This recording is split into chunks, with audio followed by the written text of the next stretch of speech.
Hello, Annie. Nice to see you. I think today you have a few questions for me. So let's go. Ooh. Okay, let's get the ball rolling. I know you maybe last year. Am I right? Yeah, about last year we met on the chat group. So my first question is, why did you join this kind of group, English learning group, or maybe I can say conversation English group? Why did you join this? Okay.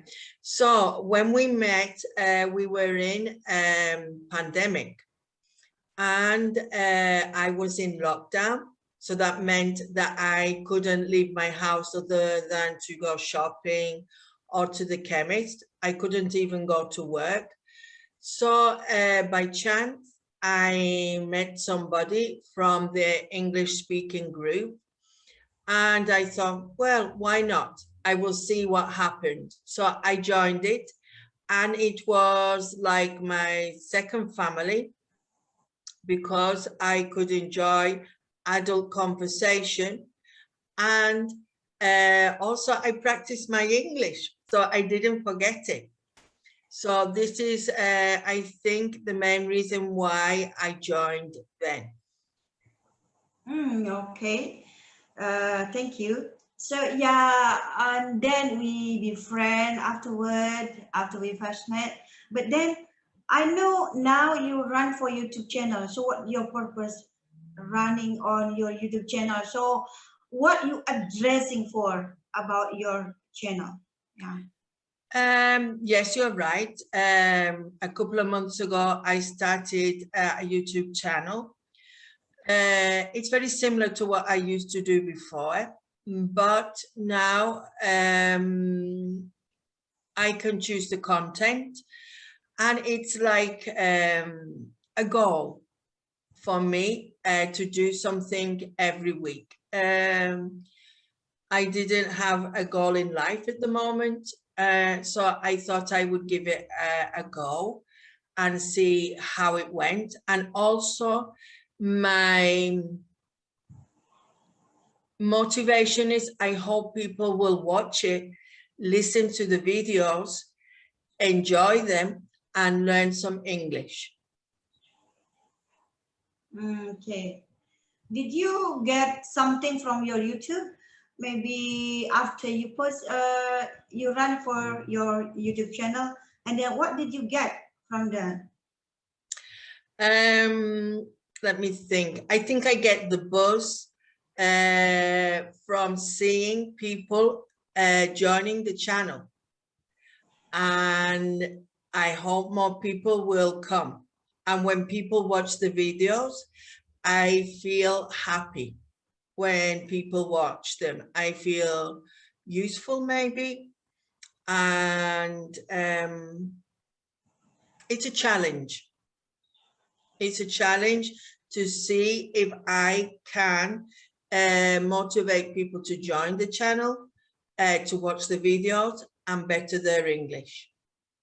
So what did you expect for from people who watch your videos? What do I think they will get from it? I hope they can see that other people are on this journey of learning English. They're not the only ones. Also, I've posted some old videos that we did all together. And I think you can see the difference, how people have improved. And so if you see somebody else doing what you would like to do, you think, well, maybe I can do it because other people have or are doing the same. And we're very normal people talking about very simple things. So I hope this will help them with their conversation. So what is your priority of your channel? Did you refrain or maybe prioritize for the beginner, or maybe what is that? I didn't understand that very well. My main idea. All right, I'm going to say it once more time. Yeah. Did you prioritize for the beginner, or maybe just for English in general, English The learning? different levels of people learning. Yeah. I think there is a mixture of levels and content. And I'm learning too to do a YouTube channel. I don't do editing, which may be sad for some people, but I do try and put things on a playlist, and hopefully this will help people. So I've put videos with questions together, or I've put B1 level or B2 level for the more advanced people. And the other videos are for anybody who would like to watch them and listen to what other people have to say. Okay. So yeah, which one do you prefer? Teaching online or offline? Which one do you enjoy to do?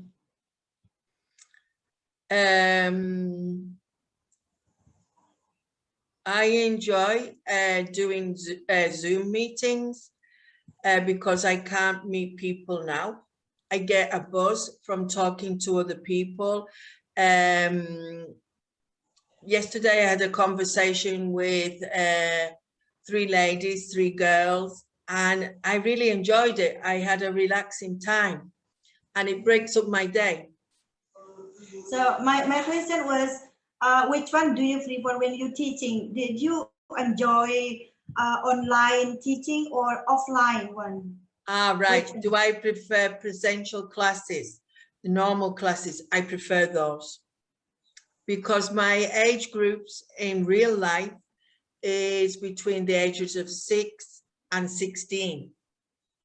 So if I'm teaching little children, I prefer to do it out of pandemic, no protocol. I can use resources.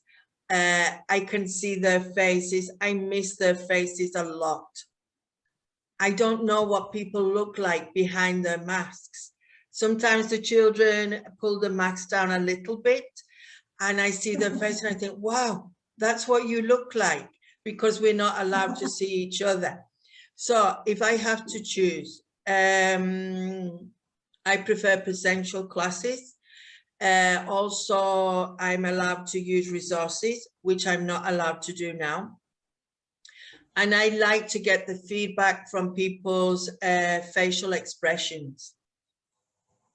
When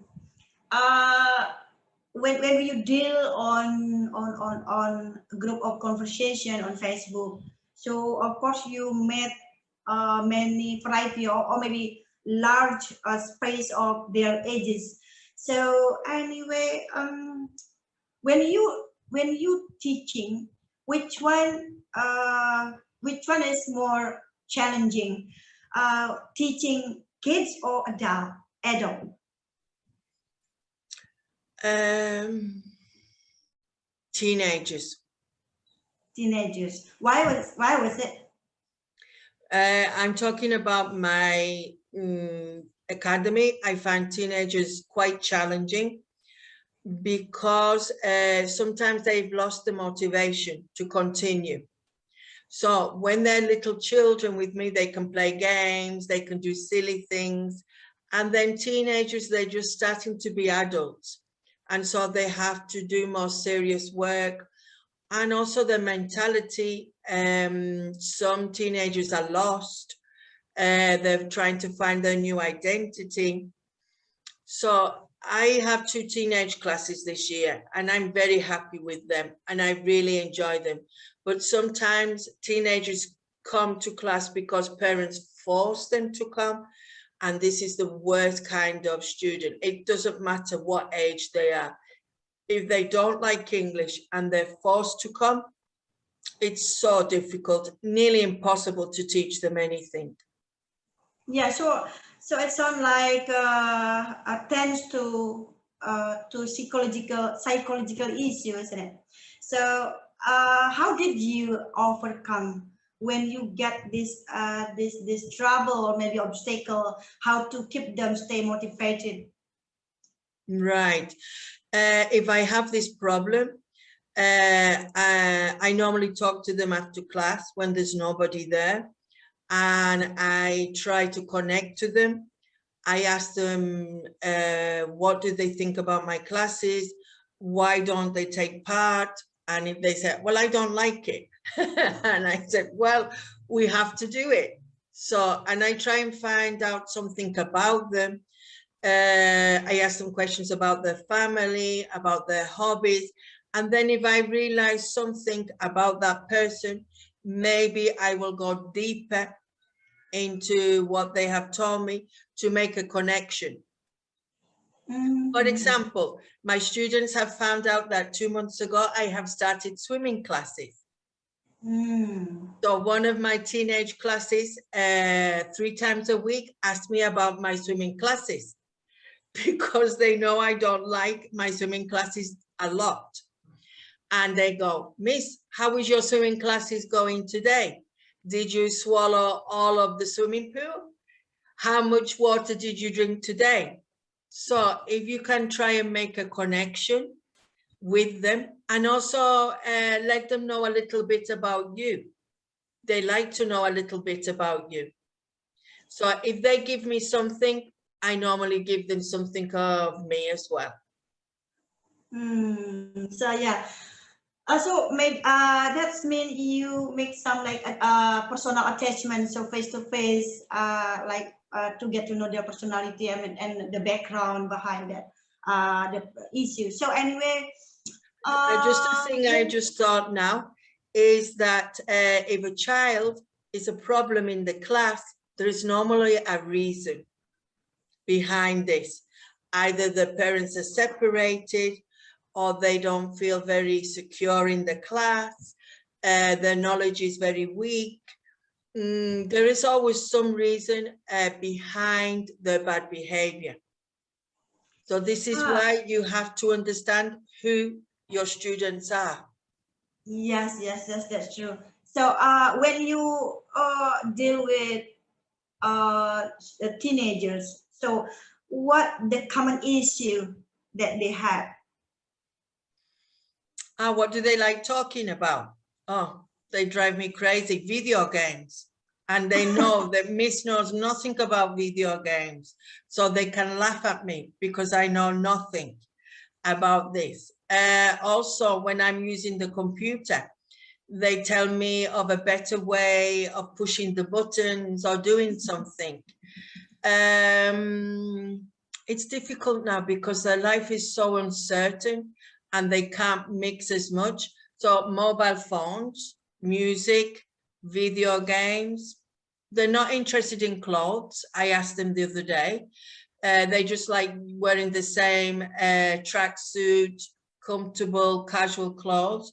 So as we're doing the different topics, I start to learn more about them. And sport, maybe you can talk about sport as well. Oh yeah, when you face them like kids or maybe kids and then teenagers, I think for some people having trouble, you know, when the parents want this the kids keep going on their study, you know, and following the school rules or any regulations. So when something happen against each other, like the students, you know, like kid, I think we have to make them kind of balance, you know, when studying and playing games or whatever they want. So how to fix it between what parents want and the kids wants. So how to fix it and to become, you know, balance in life, you know, between learning and also playing, kind of, you know, yeah. I think you got it, what I mean. So from my 6-year-olds upwards, they know I'm very strict with them. But if we do what I need to do, I want to do in the class, then we do something else, or I give them points. The little ones like getting points. I have a system on the computer that they hear cling, cling, and they know they get a point. And that makes them so happy, the little ones. The older ones, if they do what we need to do, because the older ones need to do an exam when they get older, maybe I'll say, well, what do you want to do on Thursday? This is our last day, and they get to choose. And in the last couple of weeks, we have been using the mobile phones to use a game called Kahoot. So I put the question on the board, and then they click on their mobile phones the answer, and the quickest person with the right answer gets a lot of points. So I've not every Thursday, but some Thursday they're allowed to use their mobile phones, and they have a competition between themselves who gets the most points, and they write very silly names. They wouldn't write Annie and Miss Letty. They would like put sweetheart or whatever, and you have to guess who that person is who's getting all the points and who wins the game, no? So you have to ask them, or sometimes I say, you can ask me whatever you want, and they are very nosy. Last week they said to me, Miss, this is a very personal question, but have you got a boyfriend? So, I mean, I can answer what I want, and I can take the conversation in another direction, no?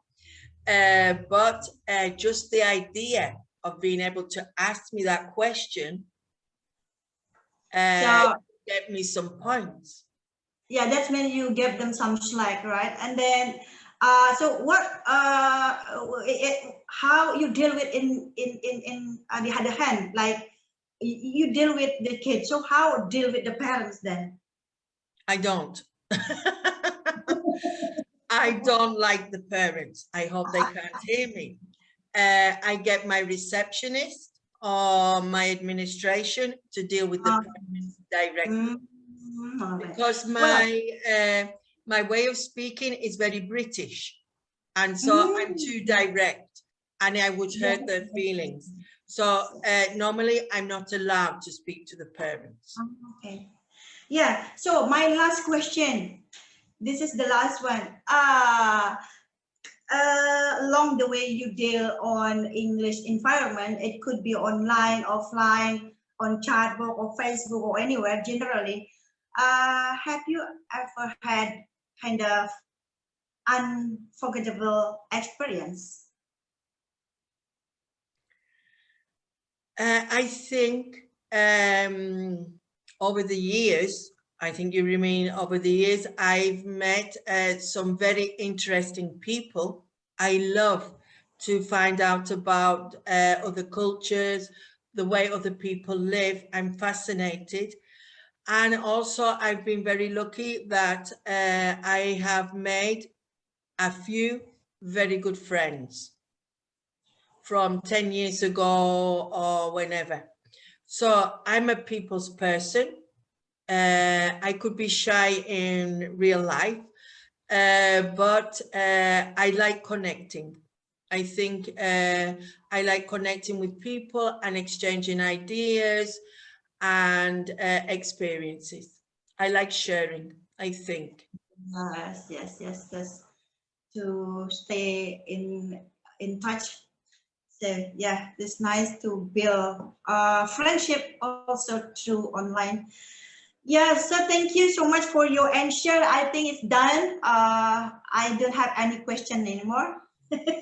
Thank you. Well, these questions, I didn't know about them, so they were off the cuff. Exactly. And you designed them yourself. So thank you, Annie, for asking them. And I hope I answered them completely for you. And I tried to be as honest as I could be. So it was a pleasure, Annie.